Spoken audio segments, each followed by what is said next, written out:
हातकणंगले तालुक्यातील पेठवडगाव येथे दरवर्षीप्रमाणे कल्याणी सखी मंचकडून महिलांसाठी हळदीकुंकू समारंभ आयोजित केला होता. हा कार्यक्रम यादव आघाडीच्या नेत्या कल्याणी सखी मंचच्या अध्यक्षा आणि माजी नगराध्यक्षा सौ विद्याताई गुलाबरावजी पोळ यांनी आयोजित केला होता. महिलांचा जिव्हाळ्याचा प्रश्न असलेला हा हळदीकुंकवाचा कार्यक्रम दरवर्षी कल्याणी सखी मंचच्या सर्व सदस्या उत्स्फूर्तपणे सहभाग नोंदवत असतात.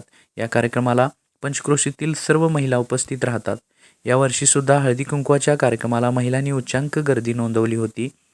हळदीकुंकवाच्या कार्यक्रमाबरोबरच सांस्कृतिक कार्यक्रमसुद्धा घेतला होता. हळदीकुंकू समारंभासाठी येणाऱ्या सर्व महिलांचे स्वागत करून हळदीकुंकू लावून त्यांना भेटवस्तू दिली गेली. अतिशय शिस्तबद्ध आणि जल्लोषात हा कार्यक्रम पार पडला. या कार्यक्रमाच्या अध्यक्षस्थानी माजी नगराध्यक्षा सौ विद्याताई गुलाबरावजी पोळ तर प्रमुख मान्यवर म्हणून पेठवडगावच्या प्रथम महिला नगराध्यक्षा श्रीमती विजयादेवी विजयसिंह यादव आईसाहेब यांची प्रमुख उपस्थिती होती. कार्यक्रमाचे नियोजन अतिशय सुंदर केले होते. हळदीकुंकवाच्या या कार्यक्रमाला पेठवडगाव व पंचक्रोशीतील हजारोच्या संख्येने महिला उपस्थित होत्या.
शिवराज न्यूजसाठी मुख्य संपादक सचिन देसाई, पेठवडगाव.